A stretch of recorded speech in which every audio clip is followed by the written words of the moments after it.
I can't thank you enough for standing with me through this storm. The encouragement, kindness, and patience I've received from so many of you have been the fuel I've needed to keep moving forward. My hope is that by sharing what I've endured, my story resonates with you in your own struggles, reminding us of the quiet strength that grows when we lean on one another. This past week brought a difficult yet defining chapter. After a draining mediation session, my ex-wife, her father, and I reached a divorce settlement. The ordeal was exhausting, but eventually we struck an agreement. Only one of us needed to bring the paperwork to court for the final judgment. Wanting to extend a measure of goodwill, I offered flexibility with custody so our children could spend additional time with their mother while her relatives visited from out of town. To this day, I'm not entirely sure why I felt the urge to give her that courtesy. Since then, she's been sending me messages almost daily. Most I've ignored unless they directly concern the kids. Then Thursday night, tragedy struck. My mother suffered a terrible fall, badly damaging her hip and leg. She has always been the anchor of our family, not only for me but also for my sister, who battles her own mental health challenges. Seeing her hurt in such a way broke something inside me. The following morning, Friday, I went to court with my lawyer to formally present the divorce settlement. It was supposed to be routine, given the terms were already agreed upon. The judge approved everything, confirming my scheduled custody days with my daughters, consistent with the swap I had made earlier that week. Later that day, my ex-wife texted me about an unrelated matter. I finally snapped and answered with bitterness, "Congratulations on the divorce you wanted." She replied that she hadn't yet seen the paperwork and asked me to wait. I told her plainly that I had already been in court that morning and the divorce would be final on June 11, 2021. She went silent. Oddly, I expected relief or even triumph from her, but instead, the silence lingered. That evening, while cooking dinner with my middle daughter, I received a call from my ex-father-in-law asking to speak privately outside. We hadn't spoken in weeks, except for brief nods at custody exchanges or the kids' games. His sudden request set off alarms, so before stepping out, I quietly switched on the recorder of an old phone. He was waiting in his truck at the end of my driveway, window rolled down, visibly agitated. The first words out of his mouth were an angry demand. Why had I gone to court without his daughter? I answered firmly, telling him this wasn't his concern. He had attended mediation despite my protests, but I wasn't married to him, nor divorcing him, so I had no obligation to involve him further. I told him to leave and that if his daughter wanted to talk, she could contact me herself. He kept pressing for answers. When I gestured toward him to emphasize my words, he slapped my hand away, shouting, "Don't point at me." I shot back, telling him his daughter had been unfaithful, seeing a married man, and that I was standing on my own property, free to point wherever I wished. It wasn't my proudest moment. The exchange was heated and childish, but emotions ran unchecked. When he called me a liar, I doubled down. I revealed that his daughter had been involved with more than one married man, wrecking multiple families. He looked stunned, demanded evidence, and I told him I had receipts, documents, and had even spoken to the ex-wife of one of her partners. Instead of confronting that truth, he tried to turn it on me, accusing me of mishandling money and even suggesting he might have cheated too if he'd been married to me. He claimed to know everything, to which I responded that if he was oblivious to his own daughter's affairs, perhaps he was equally blind to the conduct of his other two daughters. I asked him how it felt to have raised 3 women who destroyed families, hinting that his lenience as a father might have played a role.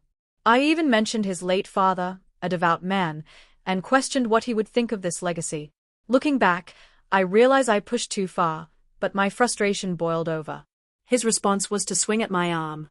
I blocked the hit, telling him to stop. I wasn't about to fight an older man. He ranted about the court proceedings again, furious that their lawyer hadn't informed them, but I calmly explained that wasn't my responsibility. He then called me crazy and spat out that my son would turn out just like me. I replied that my son would grow into a good man, and I hoped he'd avoid marrying someone unfaithful. At that, he muttered that this isn't finished, before gunning the engine.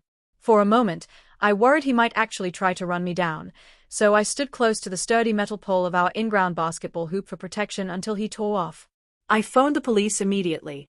They took a report, though I chose not to press charges right away. The officers reminded me I had 2 years to make that decision.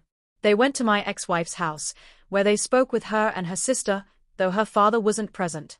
That night, my sister came over, and my daughters, who had seen the flashing police lights, were already inside, worried. I explained what I could, then tucked them in. It was close to 10 p.m.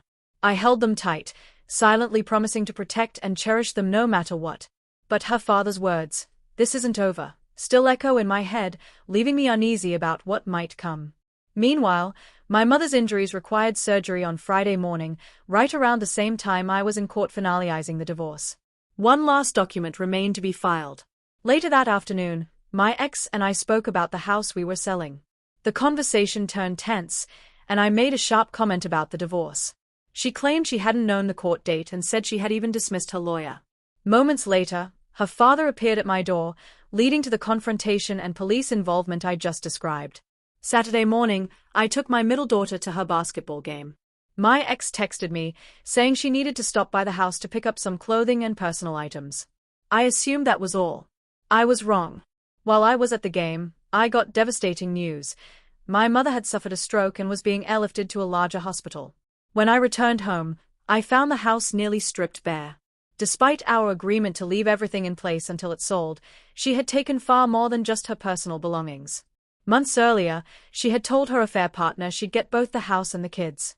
In the end, she got neither. I have custody most days, and the house remains unsold.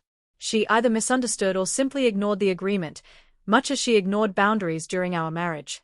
At that point, I hardly noticed the state of the house. My focus was on my mother, lying in the ICU. Thankfully, she has begun to show signs of recovery, but the road ahead is long and uncertain. Monday came with another message from my ex. Perhaps she wanted to check on my mother, or perhaps she was worried I'd press charges against her father. She admitted she had been with him when she found out the divorce was finalized and was angry about missing court. She claimed she would have reacted the same way if it had been one of her daughters, and insisted she hadn't known about his visit until later. She also admitted she had fired her lawyer because she wanted to change the mediation terms, though both my attorney and the mediator had explained multiple times that the agreement was binding. My brother, also a lawyer, reassured me that she had no power to undo it now. I asked my attorney to move quickly and complete the last of the paperwork, which she did yesterday. Still, I find myself bewildered. She wanted this divorce. She is with her affair partner now. And yet, she continues to stir conflict. Last night, I walked through the house to see what else had been taken. Items we had agreed to split were gone, with no input from me. Oddly, every Bible in the house was missing. Knowing her actions, I can't help but ask myself, why take something she clearly doesn't live by? The thought of her and her partner together still stings, even though the marriage is over. My middle daughter picked up on my mood tonight and grew worried, which unsettled me further. I hope I never cross paths with him face to face, because I don't trust myself to stay calm. Rationally, I know she is the one at fault, not him, but if he shows up, walking away may be my only choice to avoid disaster. For now, my focus is on my children and my mother's recovery. I plan to start fresh soon, even if it means clawing my way forward inch by inch. Your prayers and steadfast encouragement mean more to me than I can express. I know many of you are navigating painful situations with spouses or ex-partners of your own. My hope is that you find peace, clarity, and strength to keep moving forward, just as you've helped me do.